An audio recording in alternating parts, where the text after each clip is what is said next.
श्री राम जय राम जय जय राम।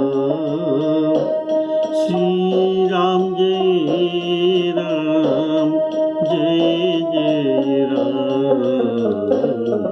श्री राम जय राम जय जय राम।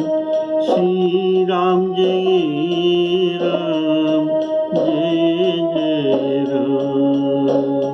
श्री राम जय राम जय जय राम।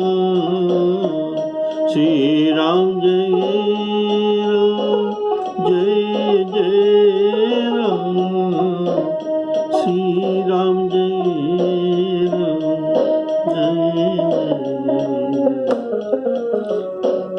सियावर रामचंद्र की जय। आदरणीय श्रोता बंधुओं को सादर सप्रेम राम राम कहकर श्री राम जी के कथा के लिए सभी को स्वागत करता हूँ। बोलिए सियावर रामचंद्र की जय।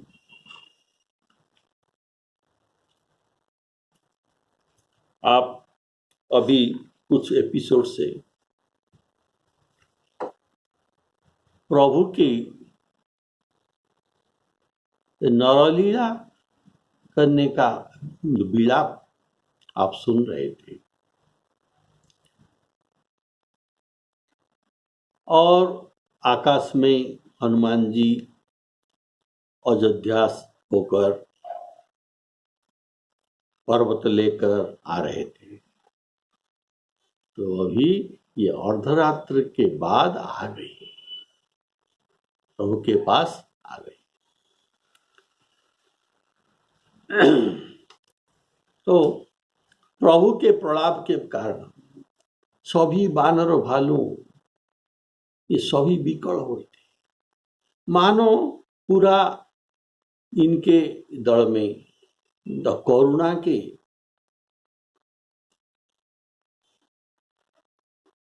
भाव व्याप्त होकर रहा था। अभी हनुमान जी पर्वत लेकर आ गए हैं, इसीलिए ये करुणा रस के ऊपर अभी वीर रस आ गया।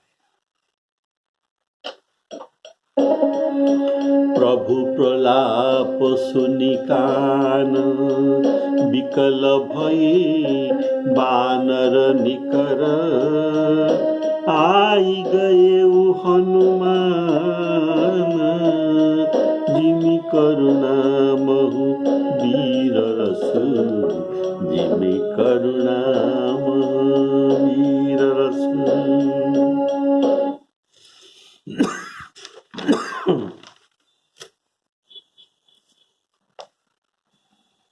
वाल्मीकि रामायण में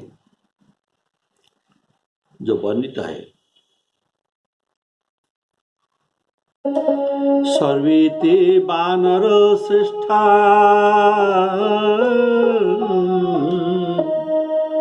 ससुग्रीव महाबला। सब वानर वीरों के सहित सुग्रीव महाबल सुग्रीव भी परिवाज्य महात्मनो तस्थ शोक परिप्लुत। सभी श्लोक शोक में परिप्लुत थे, जैसे नागपाश बंधन में परिप्लुत थे, वैसे ही यहाँ सभी शोक में परिप्लुत थे। तस्थ शोक परिप्लुत। बोलिए सियावर रामचंद्र की। अभी हनुमान जी अर्धरात्रि के बाद ही आकर पहुंच गए। हनुमान नाटक में इसका भाव वर्णन है। अद्रिंग रुद्रावतार प्रलय समुद्रित। अद्रिंग रुद्रावतार प्रलय समुदित। द्वादश और कानो कार। द्रोह अर्थात अर्थात प्रलय काल में उदित हुए द्वादश सूर्य का अनुकरण करने वाले ये वीर हनुमान जी, उन्होंने द्रोणं दोष्णा दधान कटक निकटाम आगतो अपि अर्धरात्रि, अर्थात भुजा पर धारण किए हुए रुद्रावतार ये द्रोण पर्वत को धारण करते हुए हनुमान जी अर्धरात्रि में कटक के निकट आ गए। देखिए, इस दोहे भर में श्री रामचंद्र जी का प्रलाप दशा का प्रधानता ही वर्णन किया गया है। इससे इस दोहे भर में कई विपर्जय बातें, ये साधारण बात नहीं, ये सब विपर्जय बातें राम जी के मुख से सुनने आ पड़ा है। तो प्रलाप कारण ये विपर्जय बात क्यों? राम जी के प्रलाप इन बातों, तो प्रलाप में ये विपर्जय बातों पर विचार करना नहीं चाहिए। कारण अगर किसी का अति प्रिय लोग ये मरणासन्न अवस्था में हो और वह बेसुध होकर रोता है, तब यदि दूसरा लोग कोई कहे कि यह लोग क्या असत्य बात और अशुद्ध प्रलाप करता है, तो ऐसे कहने वाले को मूर्खता ही इनके परिचायक होगा। तो यहां भी इस अवसर में श्री राम जी का को ईश्वरता कहे, तो अगर कोई कहेगा तो ये ईश्वर होकर ऐसा क्यों न करे, तो वह भी ठीक नहीं। कारण प्रलाप दशा ये मनुष्य में ही घटते हैं, ईश्वर में यह नहीं घटते, तो ईश्वर प्रलाप नहीं कर सकते। तो अभी नरलीला करने के लिए, प्रलाप लीला करने के लिए प्रभु ऐसा ही विपर्जय बात कह रहे हैं। कवि ने प्रलाप शब्द देकर यहाँ के कुछ वचनों को अयथार्थता ही सूचित की है। प्रलाप में बातों में कोई यथार्थता नहीं रह जाता, अयथार्थता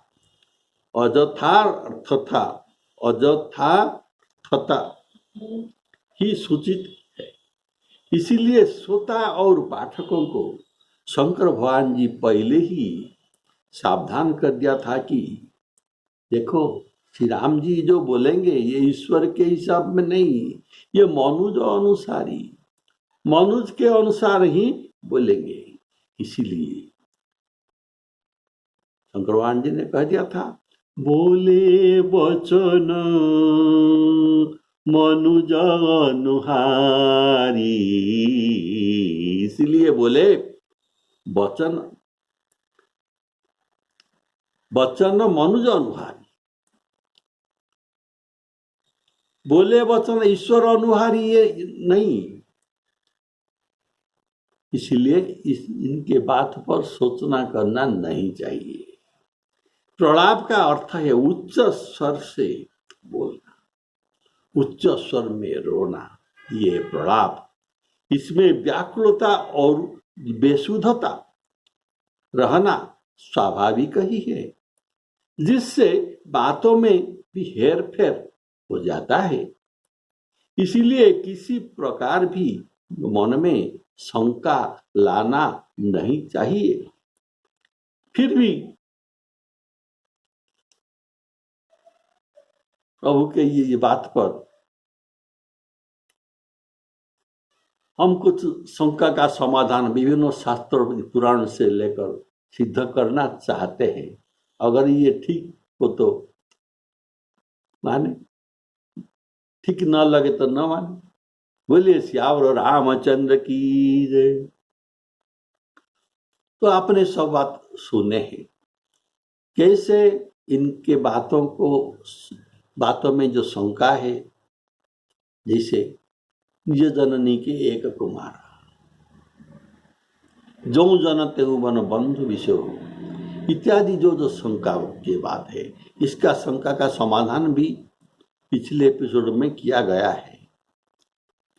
तो रामचंद्र जी ने प्रसन्न होकर हनुमान जी से गले लगते हैं, गले लगकर मिले, क्योंकि प्रभु परम सुजान और अत्यंत कृतज्ञ है। तब हनुमान जी को आते ही तुरंत सुषेण वैद्यराज उपाय किया, जिससे लक्ष्मण जी सद्य प्रसन्न होकर उठकर बैठ गए। सब इनके उठकर बैठ जाने पर सब कपिदल प्रसन्न होकर प्रभु प्रसन्न हो गए और प्रभु भाई लक्ष्मण जी के हृदय में लगाकर मिले। प्रभु भाई लक्ष्मण जी को हृदय में लगाकर भी मिले।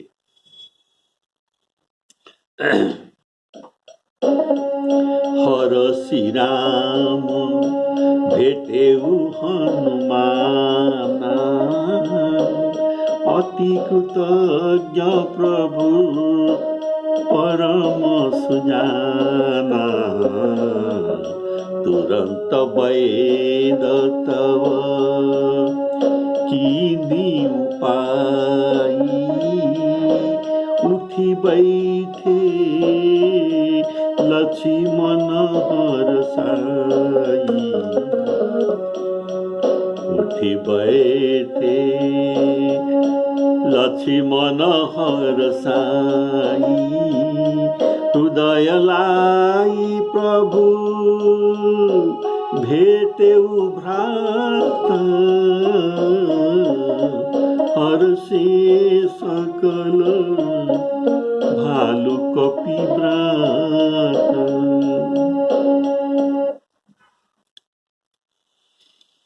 देखिए, संसार में कृतज्ञ अर्थात उपकार को मानने वाले बहुत हो सकते हैं, लेकिन प्रभु सबसे अधिक कृतज्ञ है। संसार में जितना कृतज्ञ, उपकार को मानने वाले कृतज्ञ जो होते हैं, लेकिन प्रभु सबसे अधिक कृतज्ञ है, अर्थात इनके समान कृतज्ञ, प्रभु के समान कृतज्ञ पुरुष दूसरा कोई नहीं है, क्योंकि एक बार भी उनको प्रणाम करने पर, ध्यान से सुनिए, श्री राम जी को एक बार भी प्रणाम करने पर भी उसे श्री रामचंद्र जी अपनाते हैं। सिर्फ एक बार प्रणाम करने से उनको ये अपना लोग मानते हैं और अपनाते हैं।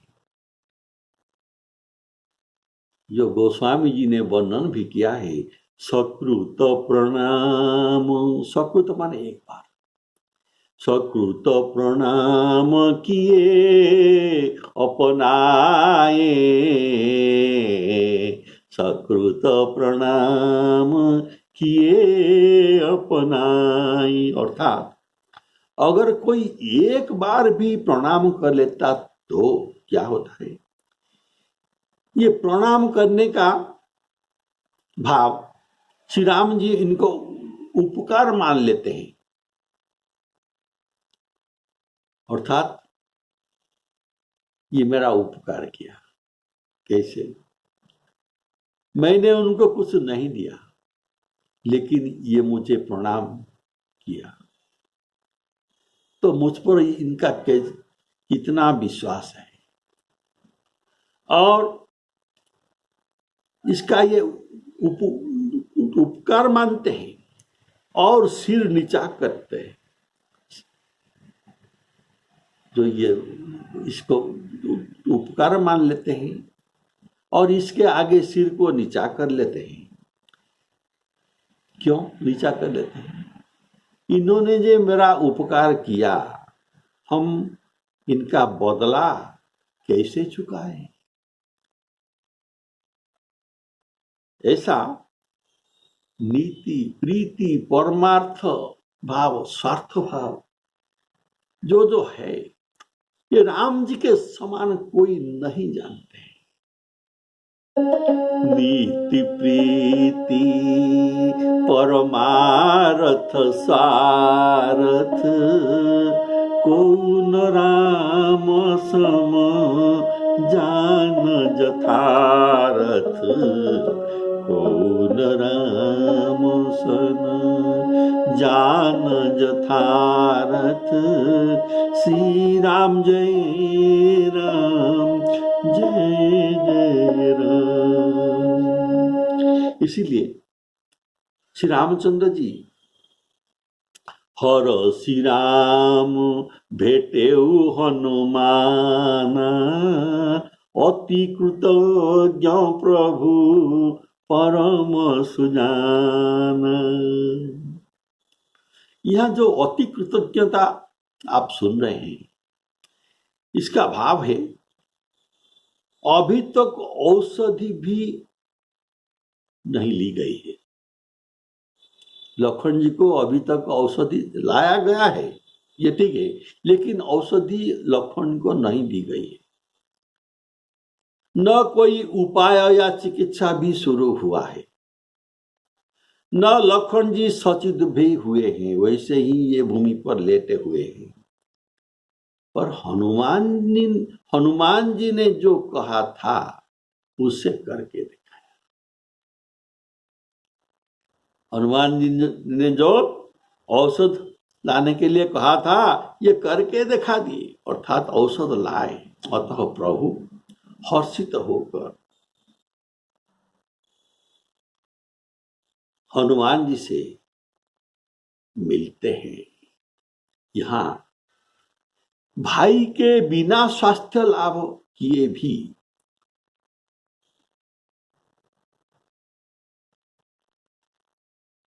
हनुमान जी से प्रभु हर्षित होकर मिलते हैं। हनुमान भाई का स्वास्थ्य लाभ तो नहीं हुआ, इसीलिए हर्षित क्यों होना है? कारण कि प्रभु परम कृतज्ञ है, इसीलिए हनुमान जी के कहने पर जो कार्य किया है, इस पर ये कृतज्ञता ज्ञापन करके इनको हृदय में लगाते हैं, हर्षित होकर मिलते हैं। यह प्रभु का अति कृतज्ञता भाव है, जो और किसी में नहीं मिल सकता। पर यहाँ हनुमान जी के लौटने पर, हनुमान तो पर्वत लेकर लौट आए, लेकिन प्रभु को प्रणाम नहीं किया। तो आप अगले कुछ एपिसोड से सुना है कि प्रभु को प्रणाम न किया है तो अपराध लगता है, लेकिन हनुमान जी क्या करें, प्रभु ने इनको प्रणाम करने नहीं दिया। बोलिए श्यावर रामचंद्र की। इसका कारण प्रभु ने हनुमान जी को प्रणाम करने का अवसर ही नहीं दिया और तुरंत उसको छाती में लगा दिए। तो कैसे ये प्रणाम कर सकते हैं? यह जो उनको छाती में लगाया, ये उनका अति कृतज्ञता भाव है। इसको अति कृतज्ञता कहा जाता है। जब और देखिए, हनुमान जी का तो ये पहली काम नहीं है। अगले तो पूर्व में ये लंका भी गए थे, सीता जी के शोध लाकर, इनका पूरा खबर लाकर, लंका जलाकर जो आए हैं, तब ये श्री रामचंद्र जी को प्रणाम करते हैं। सीता जी को लंका जाकर इनका सीता जी का शोध लाना ये कोई छोटिया बात नहीं है, ये भी ऐसा बहुत बड़ा बात है। लेकिन उस समय ये प्रणाम करते हैं और अभी ये प्रणाम नहीं कर पाते हैं, तो इसमें क्या, इसका कारण क्या है? इसका कारण सुनिए। तो अभी जब सीता शोध करके हनुमान जी आए हैं, तभी वहां उस समय तक यह नहीं बताया था कि उन्होंने सीता शोध करके लाया हो। ये बात उनको प्रभु को नहीं बताया था, तो प्रभु ने भी जाना नहीं ये सीता शोध करके आया है कि नहीं, कार्य हुआ कि नहीं, और इसीलिए वहां प्रणाम कर पाए।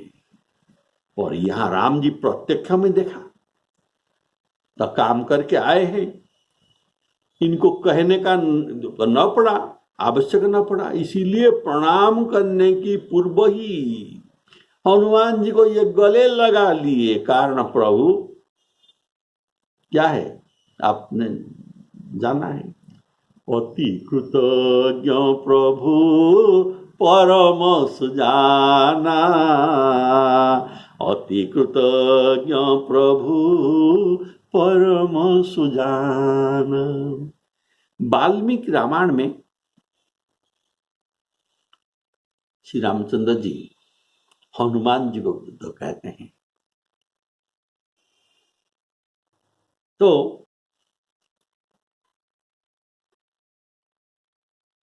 जब हनुमान जी सीता जी के शोध लेकर आए हैं तभी इनके कृतज्ञता ज्ञापन करते हैं। तो कैसे, बड़ा सुंदर बात सुनिए। एक एकस्य उपकारस्य प्राणं दास्यामि ते कपि, अर्थात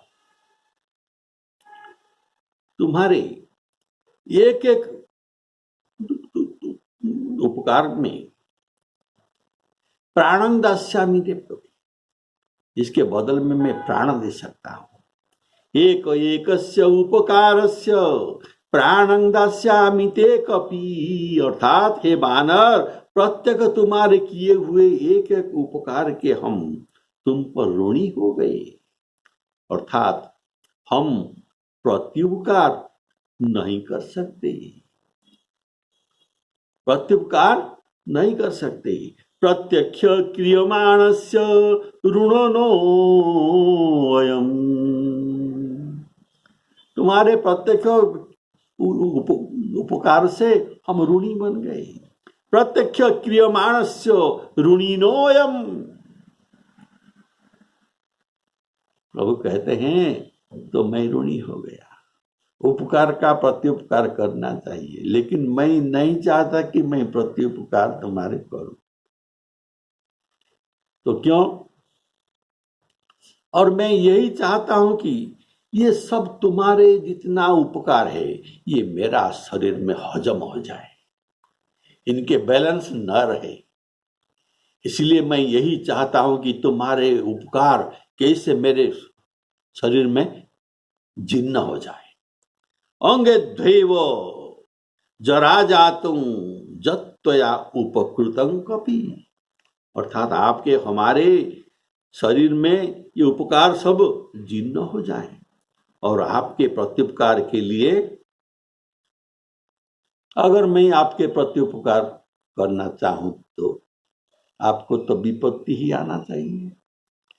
आपको विपत्ति आने पर ही हम प्रत्युपकार कर सकता हूं। लेकिन मैं चाहता हूं कि तुम्हारे प्रत्युपकार करना मुझे न पड़े और तुमको कुछ भी विपत्ति न आए और तेरे सभी उपकार मेरे शरीर में जीर्ण हो जाए। आपके प्रत्युपकार के लिए आपत्तियों का स्थान न आवे, अर्थात तुम पर कभी आपत्ति ही न पड़े कि हम तुम्हारा प्रत्युपकार कर सकूं। भवान प्रत्युपकारार्थं आपत्तिषु लभता पदम, भवान प्रत्युपकारार्थं आपत्तिषु लभता पदम, तुमके आपत्ति ना पड़े। इसीलिए अति कृतज्ञता के कारण हर श्री राम भेटे हनुमाना, अति कृतज्ञ प्रभु परम सुजाना।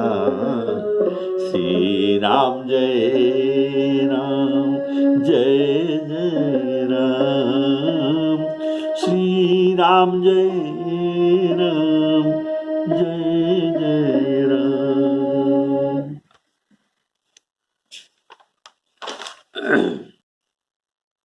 सुषेण वैद्य तब जो हनुमान जी ने लंका से लाए थे, सुषेण वैद्य औषधि जो पीसकर लेपन करवाए और कुछ औषधि को चूर्ण करा के भी सुंघाया। तब औषधि सूंघते ही वे निरोग होकर उठ खड़े हो गए लखन जी। ये बात हनुमान नाटक में वर्णित है। जैसे कोई तो कैसे उठ गए, जैसे कोई सुख की निद्रा सोकर उठता है। कैसे उठता है? प्रसन्न होकर उठता है। अगर सुख की निद्रा हुई तो उठने के समय प्रसन्नता आ जाता है। तो ये जैसे सुख की निद्रा सोकर कोई प्रसन्न होकर उठता है, वैसे ही लखन जी उठ गई। इनको सुख निद्रा हुआ था, इसीलिए प्रसन्न वदन में उठे, मानो कोई कष्ट भी उन्हें पहले नहीं हुआ था।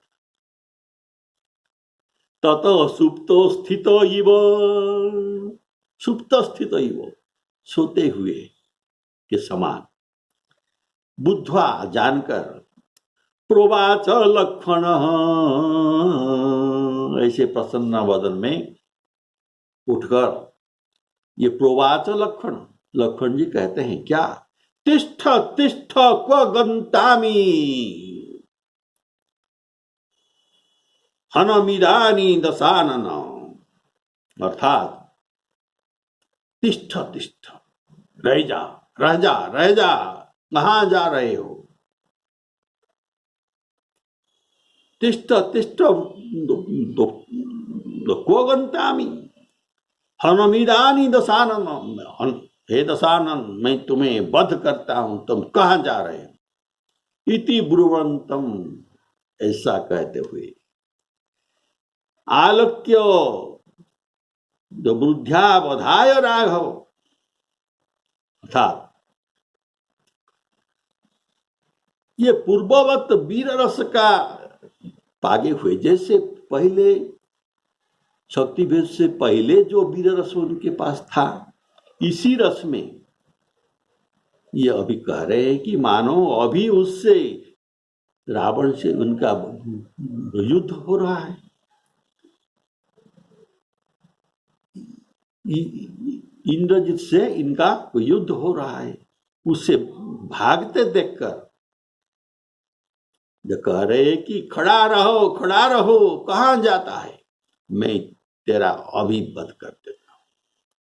तदनंतर हनुमान जी ने वैद्य को जिस प्रकार लंका से लाए थे, उसी प्रकार फिर उनको पहुंचाया। बोलिए सियावर रामचंद्र की जय। तो कैसे लाए थे? जामवंत ने उनको कहा था लंका में सुषेण वैद्य है, उनको जाकर ले आओ। जामवंत कह वैद सुसेना, लंका रही को पठई लेना। तब अब हनुमान जी जो कॉपी रूप में अर्थात छोटे रूप में रूप धारण करके भवन समेत उनको पहुंचा देते हैं। कपि तब कपि वैद तहाँ पहुँचाव, जेहि विधि तब ही ताहि ले आवा। श्री राम जय राम।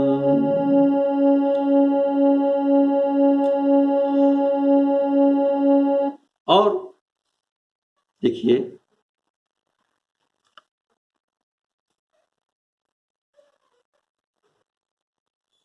तो उनको ये पहुंचाते जाते हैं और यहाँ भालू कपि बड़ा हर्षित हो रहे हनुमान जी के जागृत हो जाने पर। तो सब कपि और भालू साधु साधु कहकर उनकी प्रशंसा करने लगे। जो वाल्मीकि रामायण में वर्णित है, तम उत्थितं तु हरयो, तम उत्थितम लक्ष्मण जी के उठ जाने पर, हरयो जो वानरगण, भूतलात प्रेक्ष्य लक्ष्मण जी, भूतलात प्रेक्ष्य लक्ष्मण, लक्ष्मण जी का भूमि से उत्थान, उठकर खड़ा हो जाने पर, तम उत्थितं तु हरयो भूतलात प्रेक्ष्य लक्ष्मण, लक्ष्मण को इस अवस्था में देखकर साधु साधु इति सुप्रीता लक्ष्मणं प्रति अपूजयन, साधु साधु तो कहकर इनका प्रशंसा अर्थात वाक्य में उनका पूजन किया। साधु साधु इति सुप्रीति लक्ष्मणं प्रति अपूजयन। बोलिए श्यावर रामचंद्र की।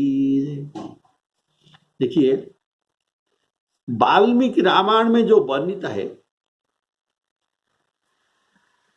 कुछ अलग बात है, तो इसे भी आप सुन लीजिए।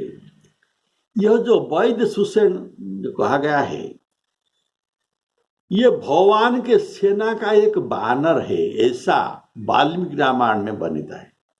यह राक्षस नहीं, यह भगवान के सेना का एक बानर है जो वैद्य विद्या में दक्ष था। यह कहीं से भी लाया नहीं गया था और न उनको फिर पहुंचाना भी न पड़ा। लक्ष्मण जी को मूर्छित देखकर वह प्रभु को आश्वासन देता है, ये इनके दल का एक बानर है जो वैद्य कार्य कर रहा है। तो आश्वासन देते कहता है कि समझाता है कि राम जी को, लक्ष्मण जी के शरीर को मैंने अनुध्यान किया, परीक्षण किया, शरीर के मृत्यु का लक्षण कुछ भी नहीं है। इनके हृदय की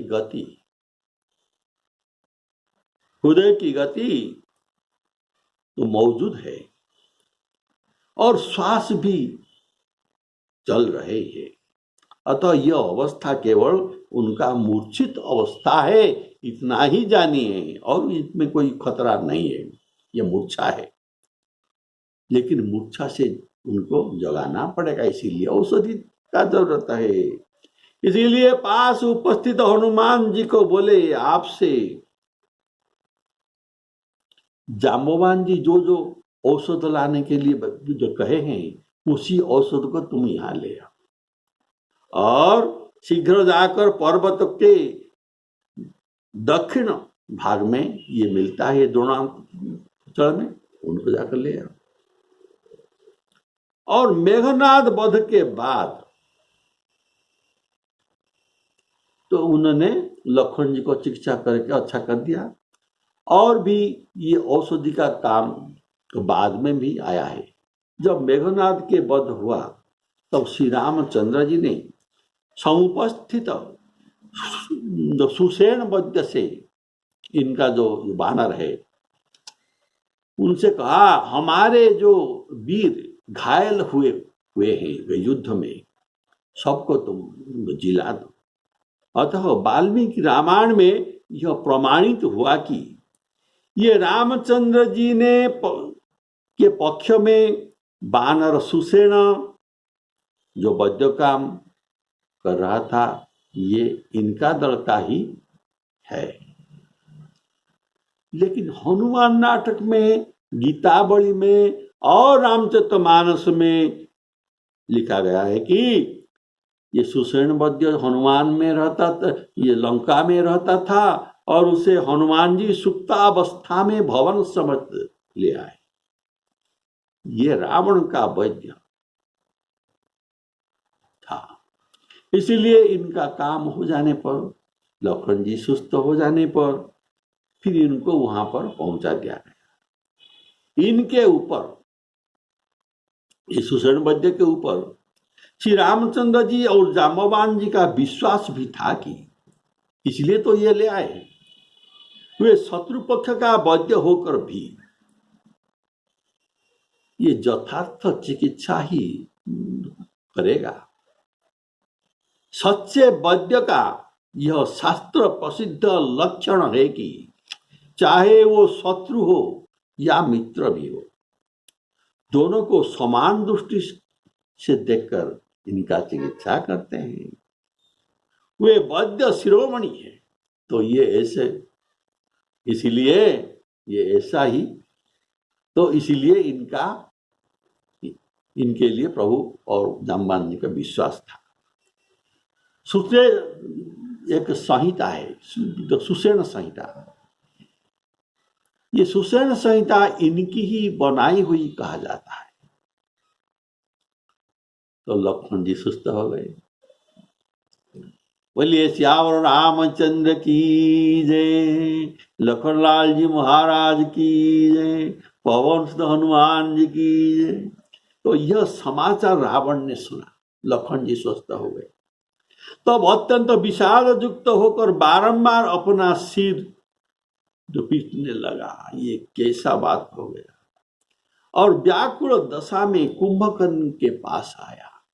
तभी कुंभकर्ण सो रहा था और अनेक उपाय करके उसको जगाया। यह वृतांत दशानन सुनेऊ, अति विषाद पुनि पुनि सिर धुनेऊ। व्याकुल कुंभ करन पहियावा, व्याकुल कुंभ करन पहियावा। विविध जतन करी ताही जगावा। श्री राम जय राम। तो अगले एपिसोड में आप कुंभकर्ण का उठना और इनका विचित्र युद्ध